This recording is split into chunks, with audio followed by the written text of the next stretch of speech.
السلام عليكم يا شباب.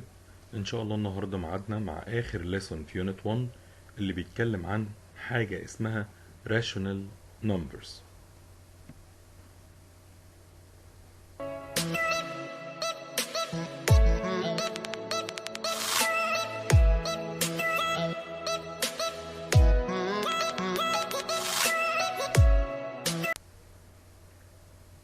هفكرك برضو سريعا تاني بالنمبرز اللي انت درستها.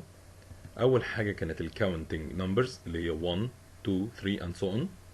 بعد كده natural numbers اللي هي 0 1 2 3 and so on. وبعد كده الانتجر نمبرز اللي هم 0 في النص، وبعد كده 1 2 3 to the right ونيجاتيف 1 نيجاتيف 2 نيجاتيف 3 and so on to the left. طيب دلوقتي عندنا ست رابعة اسمها rational numbers اللي احنا هنسميها Q. تعال اقول لك على حاجة، نقول مين هم الراشونال نمبرز.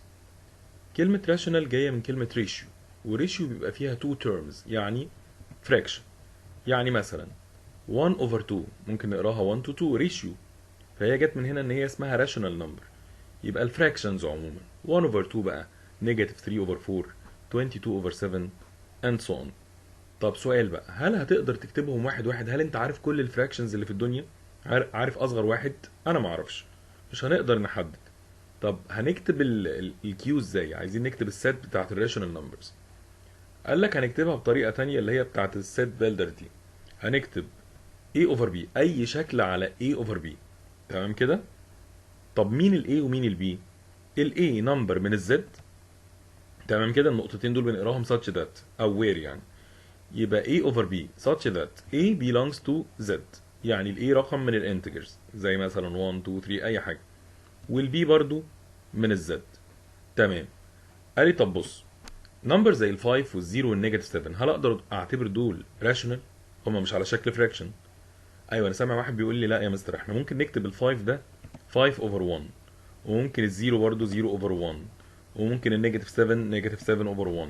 يعني اقدر اعتبر ان كل الانتجرز اللي هي العاديه كانها over 1. يعني اقدر اعتبر ان كل الانتجرز يعتبروا كيو. يعني اقدر اقول ان الزد سبست من الكيو، يعني اي انتجر ممكن يبقى راشونال طبعا اكيد. تمام. طب نمبرز زي دي بقى بص كده، زي نيجاتيف 3 over 0 و 22 over 0، انت لو كتبت اي واحد منهم او اي حاجه اوفر 0 عموما يعني على الكالكليتر هتلاقيها طلعت ماث ايرور. يعني مفيش الكلام ده، مفيش حاجه اسمها dividing by 0، احنا قلنا كده قبل كده. يبقى الشرط الاساسي، ارجع بقى للسيت اوف راشونال نمبرز، بعد A belongs to Z و B belongs to Z لازم ال B طبعا يبقى not equal 0. ال B ده اللي هو الدينومينيتور، انما ال A عادي، اللي فوق عادي، اللي تحت ما ينفعش يبقى 0. يبقى ملخص الكلام، كان عندنا ست صغيرة counting، كبرناها لما عرفنا الزيرو فبقت ناتشرال، كبرناها لما عرفنا النيجاتيف فبقت زد، كبرناها اكتر لما عرفنا الفراكشنز فبقت كيو. والكيو عندها كل حاجة، عندها بوزيتيف، عندها نيجاتيف، عندها زيرو، عندها فراكشن، عندها كل حاجة. example write each of the following in the form A over B. عايزها على شكل proper fraction يعني. تمام كده، او fraction عموما A over B. تمام. طب ازاي اكتب 3؟ طبعا 3 هي 3 over 1 لو عايز اكتبها على شكل A over B يعني. طيب نيجاتيف 4 and 1 over 3، النيجاتيف سيبك منها مفيش مشكله، ممكن اسيبها في النص كده عادي، وال3 زي ما هي. فاكر بقى كنا بنعمل ايه عشان نحول الميكسد نمبر ده لامبروبر فراكشن؟ ايوه، سامع واحد كان بيقول لي 3 times 4 بناخد اللي تحت نعمله ملتبلاي الهول نمبر، وبعد كده نعمل بلس النيومريتور. يعني 3 times 4 12 بلس 1 يبقى 13. سي 0.27. بص، بعد البوينت ناحية اليمين في كام ديجيت؟ 2 و7، في 2 ديجيتس، ده معناه ان هي اوفر 100. وبعد كده بقى خلاص بنشيل الزيرو بوينت دي خلاص، ونكتب بنشيل بوينت يعني ونكتب النمبر عادي، هيبقى 27. تمام. 5.3 بعد البوينت في ديجيت واحد، فده معناه ان هي اوفر 10، وبعد كده بنشيل البوينت خالص ونكتب 53. 12%، طبعا البرسنت معناها اوفر 100 ونكتب فوق 12. وممكن لو عايزين نعمل سمبليفاي بقى divided 4 up and down هتبقى 3 over 25. نيجاتيف 7%. سيب النيجاتيف وبعد كده percent معناها over 100 وبعد كده نكتب ال 7 فوق. وممكن واحد يكتب النيجاتيف في النص زي ما هي كده، واحد تاني يقول لي لا انا هكتب النيجاتيف مع ال 7 فوق. صح طبعا. بص يا باشا، انا اقدر اكتب الراشونال نمبر باكتر من فورم. عندي كذا فورمه يعني للراشونال نمبر. اولهم ان انا اكتبه على شكل percentage. عادي ممكن احول الراشونال نمبر العادي لبرسنت، ودي احنا خدناها قبل كده. يعني لو عايز احول 3 over 4 in the form of percentage لازم تحول الدينومينيتور يبقى 100. فعشان الدينومينيتور يبقى 100 لازم اعمل ال 4 multiply 25، يبقى لازم اعمل multiply 25 up هتبقى 75، يبقى اقدر اكتبها 75%. وممكن قلنا طريقة سريعة ان ناخد 3 over 4 كلها على بعض كده multiply 100 واللي يطلع نحط جنبه percent. الفورمة التانية لو انا عايز اكتبه على شكل finite decimal، بمعنى لو عايز اكتب rational number على شكل decimal لازم اخلي الدينومينيتور يا اما 10 يا اما 100 يا اما 1000 and so on. فازاي ال 5 تبقى 10 او 100؟ عندي times 2، اقرب حاجة بناخد اقرب حاجة يعني ال 10 او ال 100 او ال 1000. تمام، فدي هتبقى 10 وفوق 2 times 2 تبقى 4. طب اكتبها ديسيمال ازاي؟ انا هكتب الفور عادي، الرقم اللي فوق ده هكتبه، اللي تحت 10 صح كده يعني 0 1 بس، يبقى نحط البوينت بعد رقم واحد بس، فهو مفيش غير رقم واحد اصلا اللي هو الفور، هنحط بعده الديسيمال بوينت ونحط طبعا 0، فدي هتبقى 0.4. 3 over 4 مش هنقدر نخلي الفور تبقى 10 بس نقدر نخليها 100 لو عملنا ملتبلاي 25 فهتبقى 100، يبقى لازم فوق برضو نعمل ملتبلاي 25 فهتبقى 75. لو عايز احولها ديسيمال هنكتب النيوميريتور زي ما هو 75 وتحت 100 يعني 2 زيروز، يبقى نحط الديسيمال بوينت بعد 2 نمبرز من اليمين، وانت جاي من اليمين كده هتعد رقمين، هو مفيش غير رقمين اصلا، فتحط البوينت بعدهم وبعد كده زيرو. اكزامبل زي 7 over 4 برضه هنقدر نخلي ال 4 100 وال 7 هتبقى تايمز 25 هتبقى 175، هنكتب ال 175 زي ما هي، وال 100 معناها ان انا هحط الديسيمال بعد رقمين فهتبقى 1.75. وطبعا تقدر تستخدم الكالكليتر، يعني انت مثلا لو عايز تحول ديسيمال على الكالكليتر هتكتب الفراكشن اللي انت عايزه 7 over 4 وتدوس ايكوال عادي، وبعد كده هتدوس على زرار اسمه الاس دي اللي هو فوق، شايف انت الزرارين الاورنج اللي عندك اللي هو واحد منهم مكتوب عليه اي سي وفي واحد جنبه على طول اللي هو ديليت، تمام كده، هو فوقيه على طول مكتوب عليه اس دي، تمام، هتدوس على الزرار ده هتقلب معاك ايه ديسيمال على طول. في فورمة تانية اسمها infinite decimal. ازاي اقدر اكتب rational number على شكل infinite decimal او recurring decimal هما بيسموه كده؟ مش اي rational number يتكتب بالفورمة دي. هديك اكزامبل، لو انا كتبت 1 over 3 على الكالكليتر ودوست ايكوال وبعدها اس دي هتلاقي الكالكليتر كتبت 0.33333، ده repeated infinite decimal، ده معناه ان الديفيجن هنا غير منتهي، يعني هتفضل 0.33333 to infinite number of threes. طب يعني انا هكتبها كده يعني 0.333 وشويه دوتس بعدها معناها ان هي مش هتخلص؟ قالك في طريقه حلوه ممكن نعبر بيها عن الموضوع ده. هنكتب 0.3 عادي بس فوق ال 3 هنعمل زي بار صغير كده او داش كده، دي انا افهم منها ان 3 دي لا تنتهي، يعني هتفضل 3 3 3 3 3 بعد البوينت. تمام، ركز في الفرق ما بين الحاجتين دول. لو انا كتبت 0.6 بس وكتبت 0.6 وفوقيها اللي هي البار بتاعنا ده، 0.6 لو عايز تحولها فراكشن هتكتب عادي هي الديسيمال بعد بوينت واحده بعد رقم واحد، فنكتب تحت 10 وفوق 6 عادي، كده انت حولتها ايه على شكل A over B. انما 0.6 وعليها بار هي مش هي طبعا، ده دي معناها 0.6666 and so on. طبعا انا عايز ارجع دلوقتي للفراكشن زي اللي هي 0.333 دي كانت 1 over 3. طب 0.666 دي اجيبها ازاي؟ احنا بقى هنستخدم الكالكليتر. بص يا حبيبي، هتروح كاتب على الكالكليتر هكتب 0.6 بس؟ لا طبعا، هتكتب 0.66666 لغايه اما ايدك توجعك والشاشه تتملي، تمام كده. اول لما الشاشه تخلص دوس كمان 4 5 6 كده كمان ودوس ايكوال، هيروح كاتب لك الفراكشن على طول. يبقى دي هتبقى 2 اوفر 3. تمام. عايزين نشوف 1 اوفر 6 بكام. هي لو كتبتها على الكالكليتر هتلاقيها كتبت 0.1 وبعدها 6 6 6 6، يعني هي 1 واحده وال6 عماله تتكرر. يعني دي معناها ان انا ممكن اكتب كده 0.16 واحده واحط البار على ال6، لان ال6 بس هو اللي بيتكرر. يبقى ما تحطش البار على ال1، هي 1 واحده وكذا 6 ورا بعض كتير، يبقى نحط على ال6 بس بار. تمام. انما 6 اوفر 11 لو كتبتها على الكالكليتر ودوست اس دي هتلاقيها طلعت 0.54545454. يبقى هنا مين اللي بيتكرر؟ ال5 بس ولا ال4 بس ولا الاتنين؟ الاتنين. فهتكتب 0.54 واحدة وتحط البار على الاتنين مع بعض كده، يبقى انا هفهم ان هي ايه 0.545454 and so on. طيب 1.27 وعليها بار، يبقى كده ال2 بس اللي بتتكرر ولا ال7 بس ولا الاتنين؟ طبعا معناها الاتنين بيتكرروا. طب لو انا عايز اكتبها على شكل فراكشن هكتبها ازاي؟ هنروح كاتبين على الكالكليتر 1.272727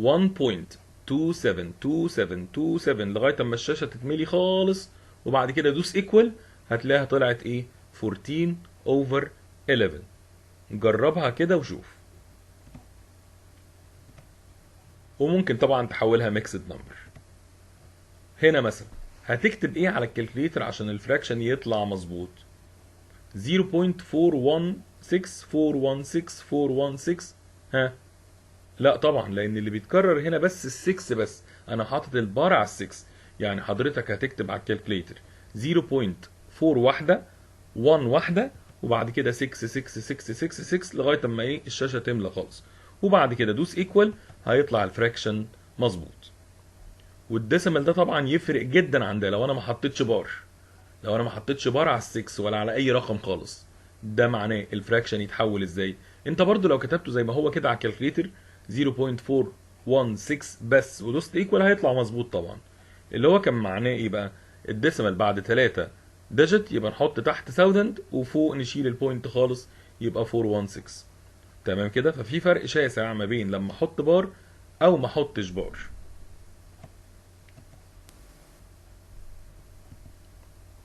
تعال بقى نشوف adding two rational numbers.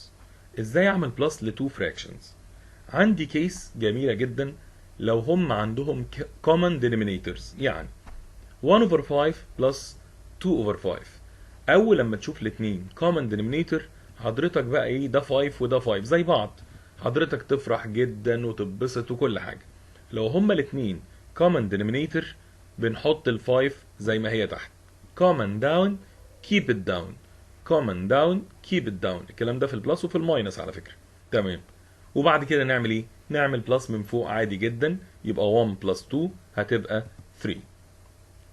طيب زي ناخد اكزامبل كمان على الكومن دينومينيتورز، ده 9 وده 9، يبقى كده الدنيا تمام. يبقى نفرح ونحط 9 واحدة بس تحت ونعمل فوق بلس، نيجاتيف 2 بلس 7 هتبقى 5. طب دلوقتي لو انا عايز اعمل adding ل two rational numbers with different denominators، يعني 3 over 4 plus 1 over 2. بص يا باشا، مين الكبير؟ 4. طبعا طالما هم مختلفين احنا هنزعل شوية، بس هنعالج الموضوع. مين الكبير فيهم؟ 4. تمام. طب بص على الصغير كام؟ 2. هل ال 2 تقدر تبقى 4؟ طبعا ممكن اعمل multiply 2 up and down.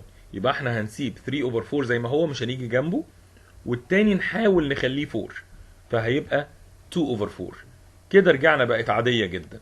common down 4 keep it 4، صح كده؟ ونعمل بلس 3 بلس 2 تبقى 5.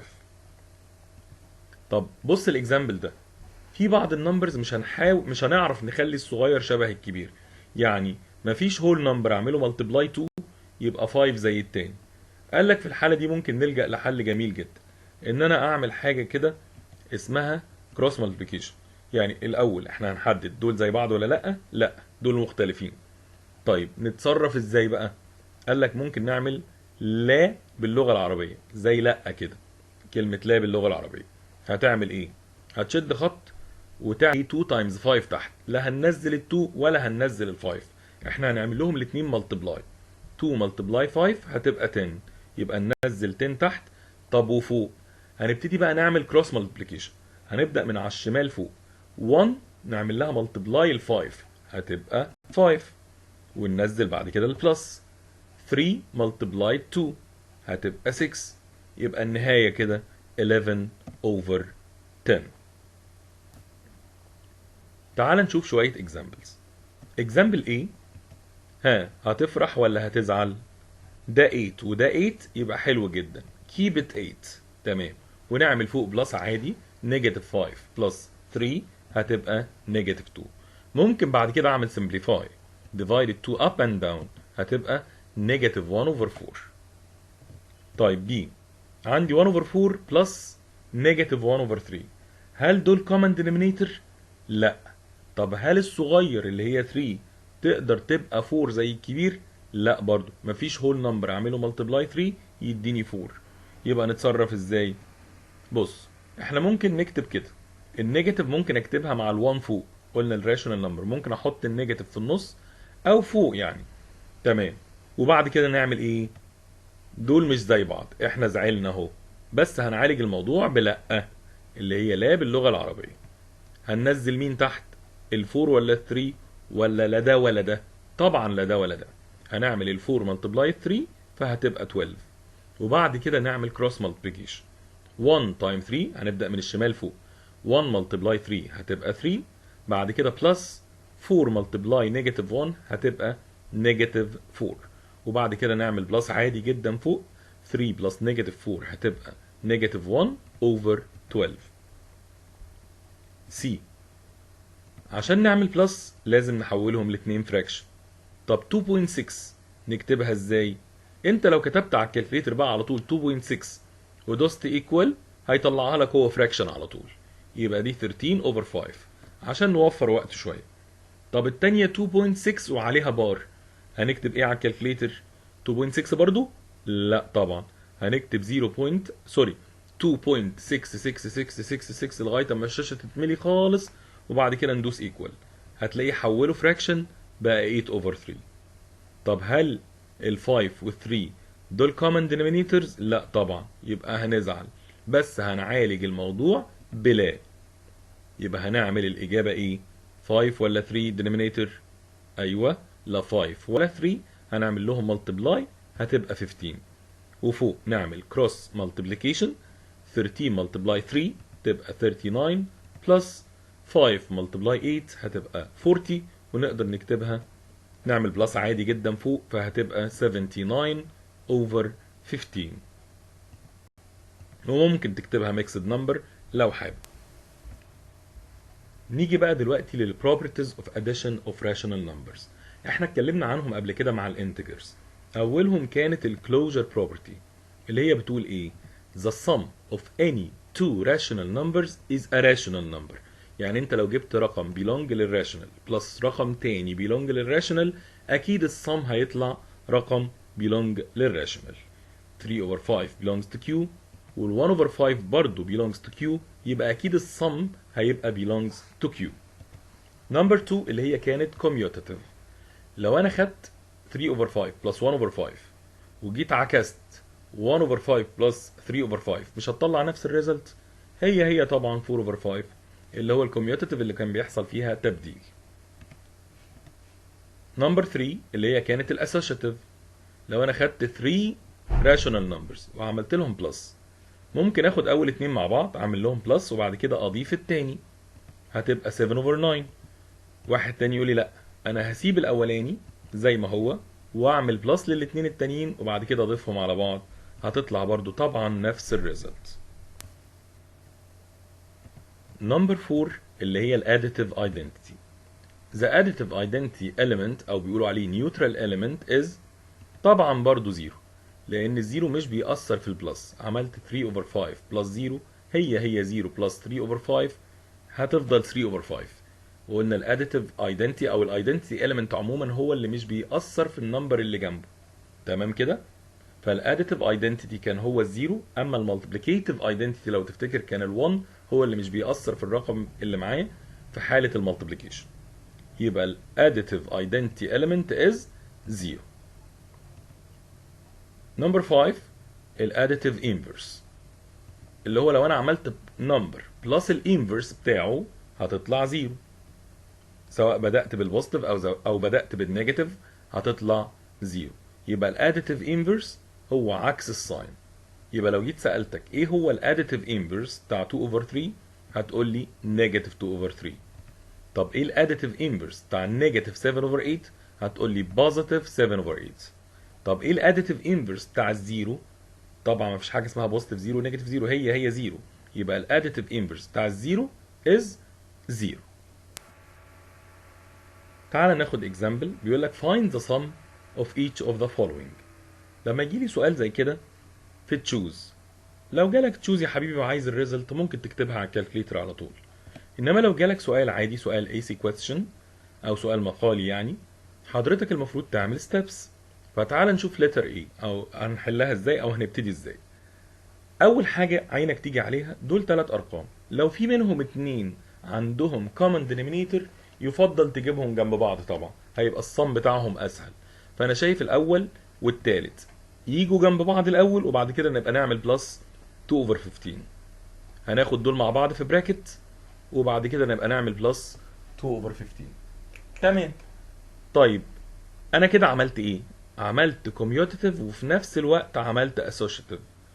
كوميوتيتيف عشان بدلنا 2 مكان بعض، واسوشيتيف عشان حاطين البراكت. تمام. هنعمل بلس لاول 2 هيطلعوا، هنثبت ال5 تحت ونعمل نيجاتيف 3 بلس 8 هتبقى 5 over 5 يعني 1 بلس بعد كده ايه 2 over 15. 1 بلس 2 over 15 ممكن تكتبها 1 and 2 over 15 على طول، مفيش مشكله طبعا. لما يطلع هول بلس فراكشن يبقى ممكن نكتب الهول وجنبه الفراكشن على طول as a mixed number. وكده انا عملت closure property لان rational plus rational equal rational.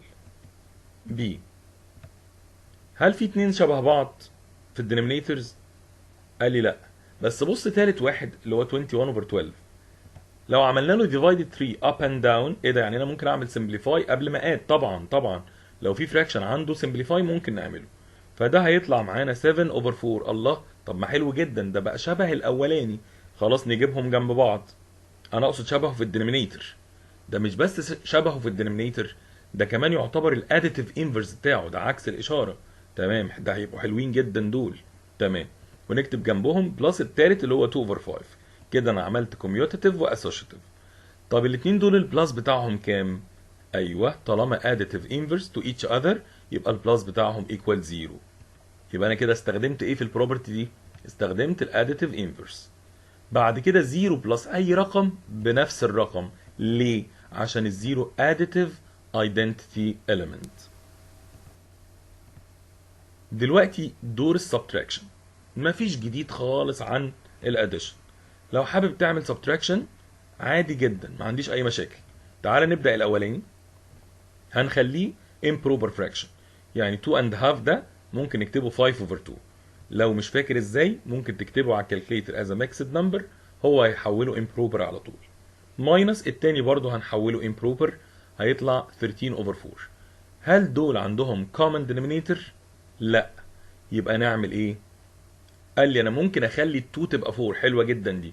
ممكن اخلي ال 2 تبقى 4 ازاي؟ multiply 2 up and down.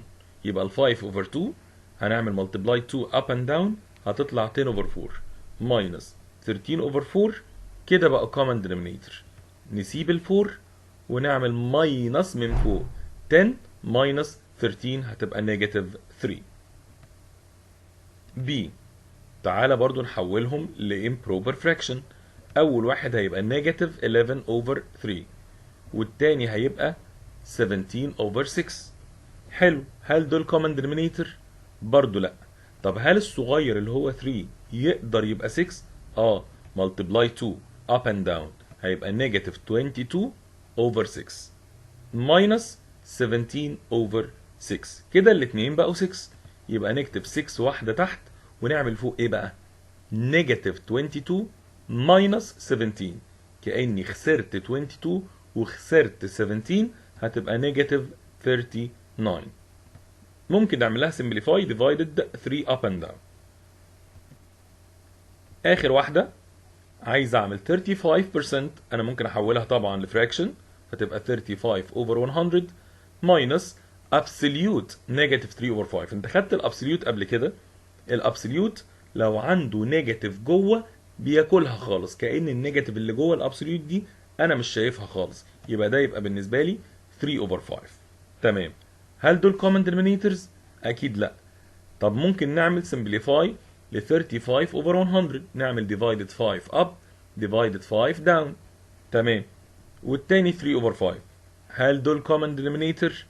برضو لا. طب هل ال 5 تقدر تبقى 20؟ طبعا. multiply 4 up and down هتبقى 12 over 20.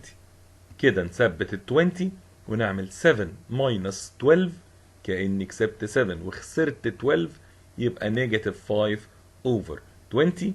وطبعا ممكن نعمل لها simplify divided 5 up and down تبقى negative 1 over 4.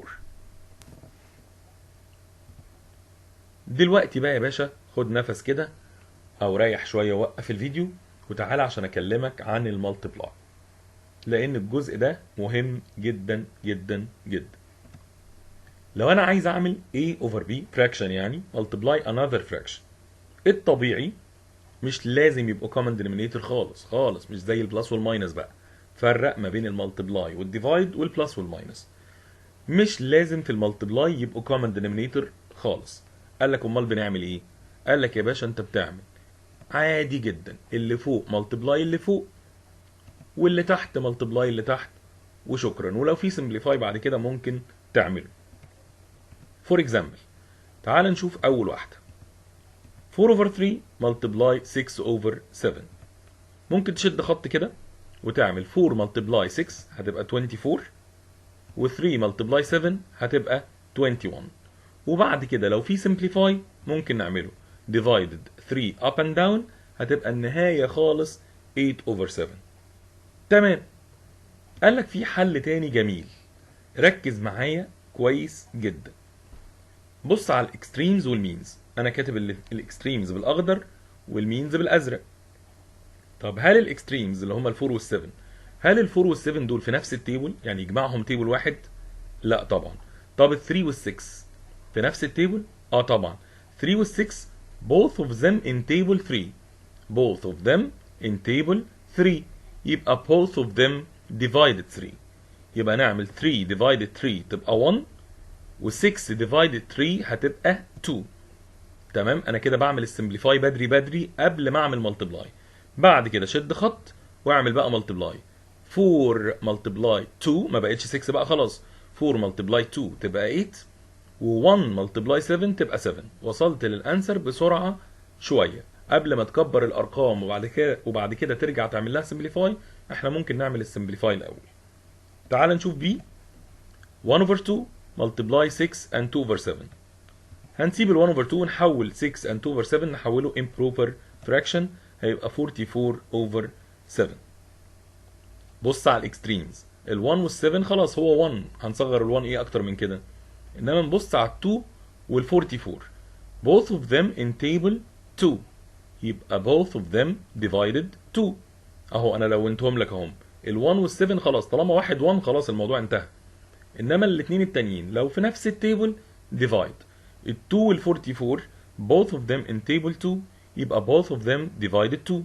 2 divided 2 1 44 divided 2 تطلع 22 وبعد كده نعمل multiply. 1 multiply 22 هتبقى 22 1 multiply 7 هتبقى 7. C negative 3 over 5 ده طبعا هنكتبه على الكالكليتر نيجاتيف 0.8 واحدة و 3 3 3 3 3 3 لغاية اما نملى الشاشة وندوس ايكوال هيطلع معانا الفراكشن نيجاتيف 5 over 6. تمام. بص على الاكستريمز ال 3 وال 6 both of them in table 3 يبقى both of them divided 3. او نبدأ بالمينز معلش 5 و 5. ال 5 وال 5 both of them in table 5 يبقى both of them divided 5. 5 divided 5 1 5 divided 5 1. نخش بقى على الاكستريمز 3 و 6 both of them in table 3 يبقى both of them divided 3. 3 divided 3 1 6 divided 3 2 وبعد كده نعمل multiply. اوعى تنسى الساين رول في المالتيبليكيشن. نيجاتيف مالتبلاي نيجاتيف المفروض تطلع بوزيتيف. خلاص مش هكتب البوزيتيف. امال الشرطه اللي اتكتبت دي؟ لا دي بتاعت الفراكشن. نعمل بقى مالتبلاي فوق. 1 مالتبلاي 1 هتبقى 1 و1 مالتبلاي 2 هتبقى 2. النيجاتيف والنيجاتيف راحوا فين؟ اوعى تنسى ان في المالتيبليكيشن نيجاتيف مالتبلاي نيجاتيف هتديني بوزيتيف، زيها زي مالتيبليكيشن بتاع الانتجرز عادي جدا. طب الديفيجن بقى هنعمله ازاي؟ لو انا عايز اعمل فراكشن ديفايدد فراكشن، في قاعده انت خدتها زمان كده، كانوا بيقولوا لكم كيب تشينج فليب. كيب الاولاني زي ما هو، تشينج الديفايد لتايمز، واعمل فليب للي بعده او اقلبه، يعني بدل ما هو سي اوفر دي خليه دي اوفر سي، وكمل بطريقه المالتيبليكيشن عادي جدا. تعال نشوف اول اكزامبل. هنكيب النيجاتيف 2 اوفر 3 والديفايد تتحول لمالتبلاي، وبعد كده فليب اللي بعده بدل ما هو 4 اوفر 9 هتبقى 9 اوفر 4، وكمل كانه مالتبلاي عادي جدا. انا شايف نيجاتيف مالتبلاي بوزيتيف هتطلع نيجاتيف، الفراكشن الاولاني نيجاتيف والتاني بوزيتيف يبقى هتطلع نيجاتيف. بعد كده ال 3 وال 9 اللي هما المينز both of them in table 3 both of them divided 3. 3 divided 3 1 9 divided 3 3. طب نبص على الاكستريمز 2 و 4 both of them divided 2 تبقى 1. 4 divided 2 تبقى 2. خلاص احنا حطينا النيجاتيف، نيجاتيف ملتبلاي بوزيتيف ايكوال نيجاتيف. نشد فراكشن بقى ونعمل 1 ملتبلاي 3 هتبقى 3، 1 ملتبلاي 2 هتبقى 2. بي نحول الاولاني لامبروبر فراكشن وبرضه نحول الثاني لامبروبر فراكشن. كيب الاولاني زي ما هو، طالما ديفايد تقلب ملتبلاي، وبعد كده نقلب اللي بعده بدل ما هو نيجاتيف 9 اوفر 4 نخليه نيجاتيف 4 اوفر 9. نيجاتيف ملتبلاي نيجاتيف ايكوال بوزيتيف. خلاص كده النيجاتيف موضوع انتهى. تمام، بوزيتيف خلاص، ممكن ما اكتبش البوزيتيف طبعا. ال4 وال4 both of them in table 4 both of them divided 4. divided 4 1 divided 4 1. طب ال 15 وال 9 both of them in table 3 يبقى both of them divided 3. 15 divided 3 5. 9 divided 3 3. وبعد كده نعمل multiply عادي جدا. 5 multiply 1 equal 5. 1 multiply 3 equal 3. والبوزيتيف طبعا ممكن ما تتكتبش. C 0.63 عايز احوله لفراكشن. طبعا هو 0.63 بار، هتكتب على الكالكليتر 0.63636363 لغايه ما الشاشه تتملي خالص وتدوس ايكوال، هيتحول لايه؟ لفراكشن. والتاني برضو نحوله امبروبر هيطلع 14 اوفر 11. طيب ده ديفايد، يبقى كيب الاولاني زي ما هو، تشينج الديفايد لمالتبلاي، فليب اقلب اللي بعده يبقى 11 اوفر 14. طبعا ده بوزيتيف وده بوزيتيف يبقى النتيجه بوزيتيف. ال 11 وال 11 ديفايدد 11 يبقى 1 ديفايدد 11 يبقى 1. ال 7 وال 14 both of them in table 7 يبقى divided 7 1 divided 7 2. وبعد كده نعمل multiply 1 times 1 تبقى 1 1 times 2 تبقى 2. Properties of multiplication of rational numbers. نفس البروبرتيز بتاعت المالتيبليكيشن بتاعت الانتجرز. لو خدت راشونال ملتبلاي راشونال لازم يطلع راشونال برضو. تمام كده؟ يبقى لو جبت رقم من الكيو ملتبلاي رقم من الكيو هيطلع اكيد رقم في الكيو. نمبر 2 اللي هي الكوميوتاتيف، لو عملت ملتبلاي هاف ملتبلاي 3 اوفر 4 هي 3 اوفر 4 ملتبلاي هاف هتطلع برضو 3 اوفر 8. كلوجر نفس الفكره، لو عملت ملتبلاي لاول اتنين وبعد كده عملت ملتبلاي التالت هي لو عملت التاني والتالت مع بعض وبعد كده عملت ملتبلاي الاولاني نفس الريزلت بالظبط. بعد كده بقى المالتيبليكيتيف ايدنتيتي. مين هو المالتيبليكيتيف ايدنتيتي او النيوترال اليمنت في المالتيبليكيشن؟ طبعا هو ال1، لان اي نمبر لو اتعمل ملتبلاي 1 هيفضل نفس النمبر. يبقى 3 over 5 ملتبلاي 1 equal 3 over 5. ولو كتبنا ال1 الاول برضو هتبقى 3 over 5. يبقى المالتيبليكيتيف نيوترال element is طبعا 1. بعد كده نيجي نقول المالتيبليكيتيف انفرس. ايه هو بقى المالتيبليكيتيف انفرس؟ ركز بقى عشان احنا اول مره نتكلم عن المالتيبليكيتيف انفرس. لو انا عملت 3 over 5 multiply 5 over 3، ركز كده وقول لي هتطلع كام. انا شايف ان هي هتطلع 1 طبعا، لان حتى لو اشتغلت عادي اللي فوق ملتبلاي اللي فوق من غير سمبليفاي هتبقى 15 فوق و15 تحت، يبقى 15 over 15 تبقى 1.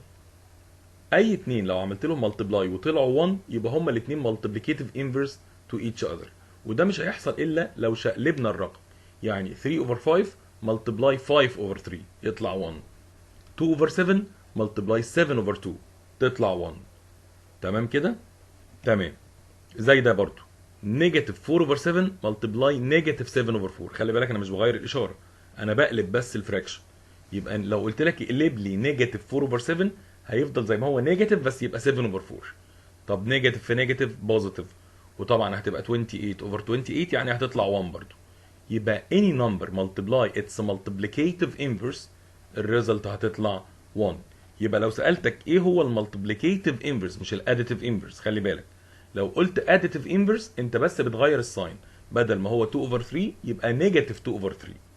انما لو قلت multiplicative inverse انا مش بغير الاشاره، انا بقلب الفراكشن، يبقى بدل ما هو 2 over 3 يبقى 3 over 2. طب لو قلنا المالتيبليكيتيف انفرس بتاع نيجاتيف 7 over 8 ما تقوليش بوزيتيف 7 over 8، لا هو نيجاتيف برضو بس 8 over 7. المالتيبليكيتيف انفرس بتاع ال1، واحد يقول لي ال1 ده لو اشقلبه ازاي يعني؟ مش ال1 ده معناه 1 over 1، يبقى لما اشقلبه يبقى 1 over 1 برضو، يبقى برضو يفضل ايه 1. طب النيجاتيف 1 هو نيجاتيف 1 over 1، لما اشقلبه هيبقى 1 over نيجاتيف 1 برضو هيفضل نيجاتيف 1. طب الزيرو، تقول لي ثواني، الزيرو معناه 0 over 1، لما اجي اقلبه 1 over 0 يا راجل يا مؤمن، وقدرت تقول 1 over 0 اصلا؟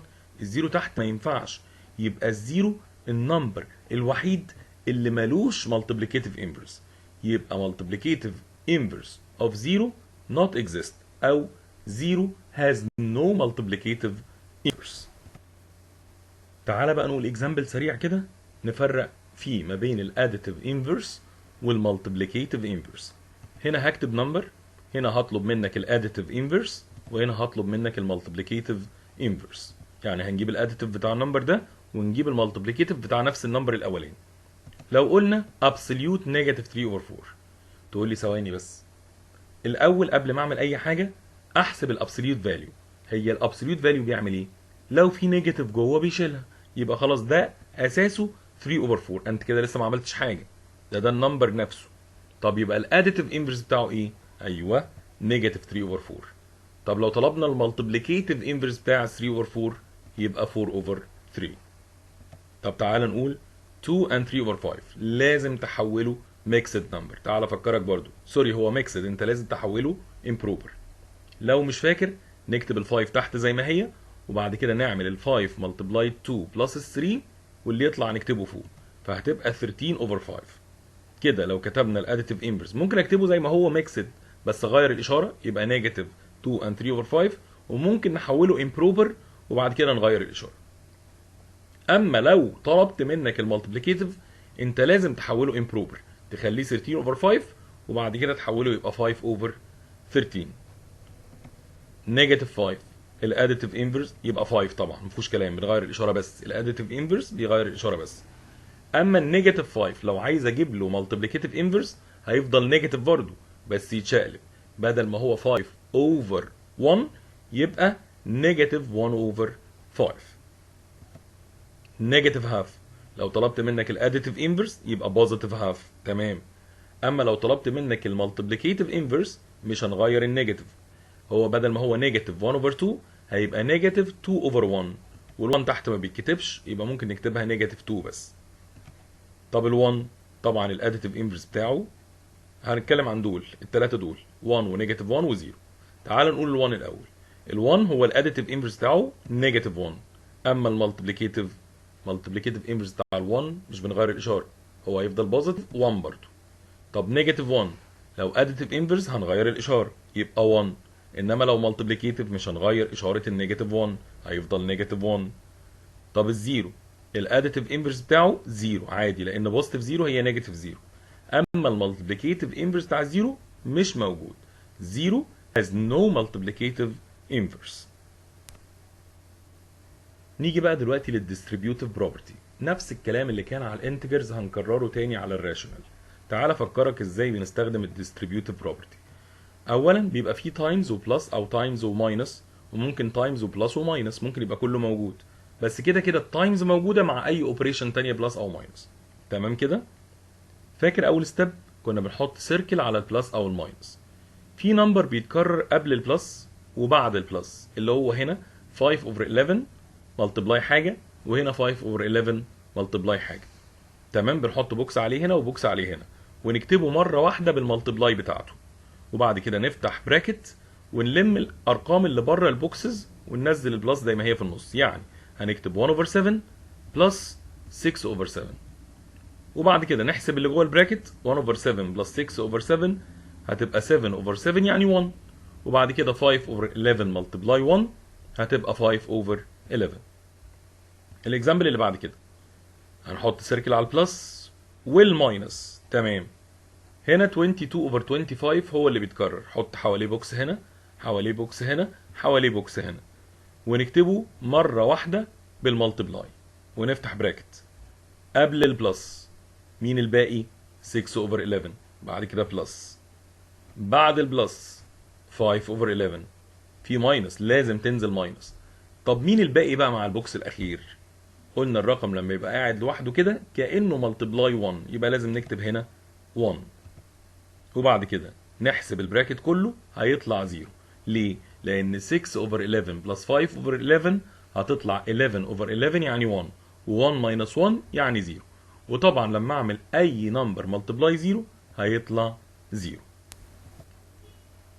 في نوع تاني كده من الاسئله بيديك مثلا values x بكذا y بكذا z بكذا، ويقول لك find the numerical value of، انا عايز احسب دول، عايز احسب y over z.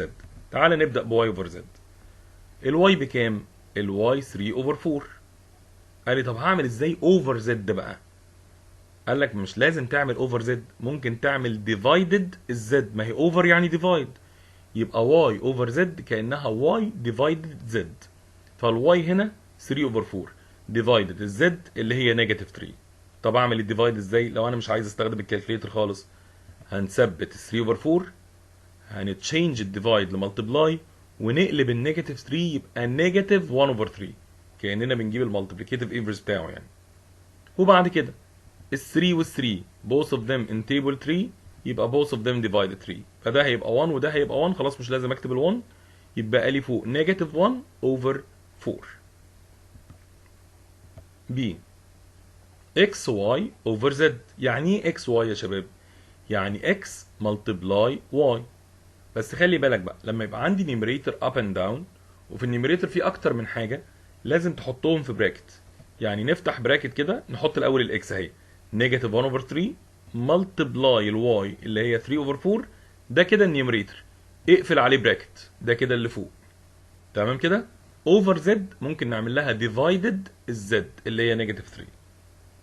نعمل الملتبلاي عادي جدا، هنكنسل ال 3 مع 3. بص لو رقمين شبه بعض بالظبط مش لازم اكتب ال 1 وال 1، ممكن اكنسل ال 3 مع 3 وخلاص، يبقى لي فوق نيجاتيف 1 وتحت 4، فدي نكتبها نيجاتيف 1 اوفر 4. الديفايدد نقلبها تايمز، نيجاتيف 3 نقلبها نيجاتيف 1 اوفر 3، وبعد كده نيجاتيف ملتبلاي نيجاتيف هتبقى بوزيتيف، وطبعا 1 تايمز 1 مفيش سمبليفاي هنا، يبقى 1 تايمز 1 1، و4 ملتبلاي 3 12. اخر واحده انا عندي فراكشن ماينس فراكشن. طب تعالى نخلص الاولين. x over y ممكن اكتبها x divided y ونقفل عليهم البراكت بتاعهم، خلاص كده لان ده الفراكشن الاولاني كله، ماينس y divided z ونقفل عليهم البراكت بتاعهم برضو قبل ما نعمل الماينس طبعا. يبقى لازم نخلص الفراكشن الاولاني وبعد كده نخلص الفراكشن التاني وبعد كده نعمل لهم ماينس. لو خايف تتلخبط ممكن تعمل الفراكشن الاولاني في سطر، يعني x اوفر y تحسبها في سطر، و y اوفر z تحسبها في سطر تاني، وبعد كده تعمل ده ماينس ده. صح برضو. طبعا الديفايد هنا هيطلع نيجاتيف 4 اوفر 9. طبعا بعد ما اعمل تشينج، يعني انا هخلي الديفايدد تبقى تايمز، وبعد كده نعمل مالتبلاي، هتطلع كلها على بعض نيجاتيف 4 اوفر 9 ماينس الناحيه الثانيه برضو بعد ما نقلب الديفايد لتايمز ونقلب النيجاتيف 3 هتطلع معانا نيجاتيف 1 اوفر 4. عادي ممكن اخر ستيب دي لو عايز تعملها بالكالكليتر مش هتزعل منك خالص لو خايف تغلط يعني. فهتطلع معانا نيجاتيف 7 اوفر 36. تعالى بقى يا باشا دلوقتي في حته حلوه قوي. if the rational number a over b equal 0. امتى الراشونال نمبر يبقى equal 0؟ ايوه لما يبقى النيميريتور هو اللي 0. طبعا لازم الاي هو اللي يبقى 0، ما ينفعش اصلا البي يبقى 0. فلو الاي 0 0 اوفر اي حاجه في 0 طبعا. فامتى الراشونال نمبر يطلع equal 0؟ لما يبقى الاي ب 0 او النيميريتور ب 0. تعال ناخد اكزامبل. بيقول لك if the rational number x minus 2 over 5 equal 0. طب امتى الراشونال نمبر يبقى equal 0؟ لما يبقى النيميريتور كله اللي هو x minus 2 كلها على بعض كده equal 0. طب انا عايز الاكس بس مش عايز الاكس ماينس 2. ايوه في الايكويشن اللي انت خدتها قبل كده بناخد الماينس 2 نوديها الناحيه الثانيه بلس 2، فهتبقى الاكس ايكوال 0 بلس 2 فتبقى 2. يبقى هتكتب هنا الاكس ايكوال 2. another example. if the rational number x plus 7 over 2 equal 0. طالما قال equal 0 يبقى النيميريتور كله على بعضه كده equal 0. طب انا عايز الاكس بس، يبقى ناخد البلس 7 نوديها الناحيه الثانيه ماينس 7، فهتبقى الاكس ايكوال 0 ماينس 7 تبقى نيجاتيف 7. اخر اكزامبل. if the rational number x minus 4 over x plus 5 equal 0. طالما قال equal 0 يبقى شغلنا على النيميريتور، ناخد النيميريتور كله على بعضه كده equal 0 ونحسب الاكس، تبقى الاكس ايكوال 0 بلس 4 فتبقى 4. الحته دي برضو حلوه قوي وخلي بالك منها والفرق ما بينها وما بين اللي فاتت. اللي فاتت كان بيقول لك الراشونال نمبر ايكوال 0 يبقى اللي فوق ب0. انما هنا لو قال لك النمبر a over b is not rational number. امتى الفراكشن يبقى not rational؟ ايوه لما يبقى اللي تحت ايكوال 0. يبقى لو قال لك في نمبر معين not rational يبقى البي ايكوال 0 اللي هو الدينومينيتور. وممكن يقولها بشكل تاني، بيقول لك if the number a over b is a rational. عشان يبقى rational يبقى الشرط الاساسي ان البي not equal 0. يبقى ممكن يقولها بالطريقتين، لو قال لك not rational يبقى البي equal 0، لو قال لك is a rational يبقى البي not equal 0. طبعا البي ده اللي هو الدينومينيتور. تعال نشوف example. هنا بيقول if the number x minus 4 over x plus 5 belong للq يعني rational. ما قالش المره دي equal 0. طبعا لو قال equal 0 هنشتغل فوق. انما لو قال لك ان النمبر ده راشونال او بيلونج للكيو يبقى الدينومينيتور اللي تحت كله ماله بقى؟ طالما كيو يبقى نوت ايكوال 0. وبعد كده ناخد ال5 الناحيه الثانيه تبقى بالماينس، يبقى الاكس نوت ايكوال نيجاتيف 5. another example. if the number x plus 7 over x minus 9 doesn't belong للكيو يعني مش راشونال، يبقى طالما النمبر ده مش راشونال يبقى الدينومينيتور اللي تحت equal 0 عشان يبقى مش راشونال. وبعد كده ناخد الماينس 9 الناحيه الثانيه تبقى بلس 9 فتبقى الاكس equal 9. اخر حته بقى خالص يا شباب. لو انا قلت لك راشونال نمبر نيجاتيف 3 اوفر 4، لو انا شلت النيجاتيف من فوق حطيتها تحت هي لان كانه نيجاتيف اوفر بوزيتيف، وهنا برضو بوزيتيف اوفر نيجاتيف، فالاثنين يطلعوا نيجاتيف هي. فالنيجاتيف مكتوبه فوق زي مكتوبه تحت زي لو اتكتبت في النص هي. نيجاتيف واحده في الفراكشن معناها ان الراشونال نمبر ده كله نيجاتيف. تمام كده؟ يعني النيجاتيف تتكتب فوق تتكتب تحت تتكتب في النص، ده معناه ان الراشونال نمبر از نيجاتيف. تمام. اما لو كتبت نيجاتيف 3 اوفر نيجاتيف 4، ما هو يا حبيبي الراشونال معناه ديفايد، نيجاتيف ديفايدد نيجاتيف طبعا تبقى بوزيتيف، يبقى كانهم الاثنين مش موجودين اصلا. يبقى نيجاتيف على نيجاتيف ايكوال بوزيتيف، يشيلوا بعض خالص. تمام. فتعال اقول لك على حاجه حلوه قوي. لو جه قال لك ان الراشونال نمبر a over b is a negative number، ايه شرط ان الفراكشن يبقى نيجاتيف؟ ان يكون واحد منهم نيجاتيف، يا اما اللي فوق نيجاتيف يا اما اللي تحت نيجاتيف، لان لو الاتنين نيجاتيف يبقى بوزيتيف طبعا. يبقى ايه شرط النيجاتيف نمبر؟ ان يبقى يا الاي نيجاتيف يا البي نيجاتيف. بص انا كاتب ايه بقى، يا اما يكون الاي اكبر من الزيرو يعني بوزيتيف، والبي اصغر من الزيرو يعني نيجاتيف. ده الشرط الاولاني. ممكن يبقى الاي بوزيتيف والبي نيجاتيف، طبعا بيجر ذان زيرو معناها بوزيتيف، سمولر ذان زيرو معناها نيجاتيف. يبقى يا اما الاي بوزيتيف والبي نيجاتيف، او العكس، ان يكون الاي هو اللي نيجاتيف والبي هو اللي بوزيتيف. كده يبقى الراشونال نمبر كله على بعضه نيجاتيف. تمام كده؟ تمام. تعال اقول لك على معلومه حلوه. طب لو جبنا الاي عملنا لها ملتبلاي البي، يعني لو جبنا الرقم اللي فوق عملنا له ملتبلاي الرقم اللي تحت، ما هو واحد منهم نيجاتيف والتاني بوزيتيف، يبقى نيجاتيف ملتبلاي بوزيتيف هيطلع نيجاتيف. ويعني ايه نيجاتيف؟ يعني سمولر ذان زيرو. ده لو قال لك ان الاي اوفر بي از نيجاتيف نمبر. امال لو قال ان الاي اوفر بي از بوزيتيف نمبر، ده معناه ايه؟ ايوه، ان الاي والبي الاتنين عندهم نفس الساين، يا الاتنين بوزيتيف مع بعض يعني يا الاتنين اكبر من الزيرو يا الاتنين اصغر من الزيرو. وبالتالي لو جبنا الاي قصدي عملنا لها تايمز البي، سواء كانت بوزيتيف ملتبلاي بوزيتيف هتطلع بوزيتيف، نيجاتيف ملتبلاي نيجاتيف هتطلع برضه بوزيتيف، يبقى في الحاله دي الاي بي جريتر ذان زيرو. تمام كده؟ يبقى تاني نعيد مره كمان. لو قال لك الاي اوفر بي از نيجاتيف نمبر، يبقى واحد منهم نيجاتيف، صح كده؟ وبالتالي لو عملنا لهم ملتبلاي هتطلع نيجاتيف، يبقى اصغر من الزيرو. اما لو قال لك ان الاي اوفر بي بوزيتيف، يبقى يا الاثنين بوزيتيف يا الاثنين نيجاتيف. وبالتالي لو عملنا لهم ملتبلاي، سواء بوزيتيف ملتبلاي بوزيتيف او نيجاتيف ملتبلاي نيجاتيف، هتبقى بيجر ذان زيرو لان هي هتطلع بوزيتيف. تعال ناخد اكزامبل بسيط. لو جه قال لك دلوقتي the rational number negative 5 over x is a negative number، تقول لي ثواني، طالما قال لي نيجاتيف نمبر يبقى لازم واحد منهم يبقى نيجاتيف، يا اللي فوق يا اللي تحت. فهنا في الاكزامبل ده مديك ان اللي فوق نيجاتيف، خلاص يبقى اللي تحت ما ينفعش يبقى نيجاتيف بقى. انا عايز الراشونال كله يبقى نيجاتيف، فخلاص النيجاتيف اوريدي موجوده فوق، يبقى لازم اللي تحت يكون ايه؟ بوزيتيف. يبقى الاكس دي لازم تكون بوزيتيف، يبقى تبقى بيجر ذان زيرو. طبعا مش بيجر ذان اور ايكوال لان ما ينفعش تحت يبقى زيرو. تمام. اكزامبل تاني، لو هو نفس الكلام بس قال لك ان ده بوزيتيف نمبر. طب ازاي يا مستر الفراكشن يطلع بوزيتيف واللي فوق اصلا نيجاتيف؟ تقول لي يبقى اللي تحت كمان نيجاتيف، عشان نيجاتيف اوفر نيجاتيف تطلع في النهايه ايه؟ بوزيتيف. يبقى الاكس هنا المفروض تبقى نيجاتيف يعني سمولر ذان زيرو. لغايه هنا يا شباب يبقى خلصنا يونت 1 كلها، وده اخر درس فيها. ان شاء الله اشوفك في فيديو تاني في بداية يونت 2 على خير بإذن الله. شكرا يا شباب، والسلام عليكم ورحمة الله وبركاته.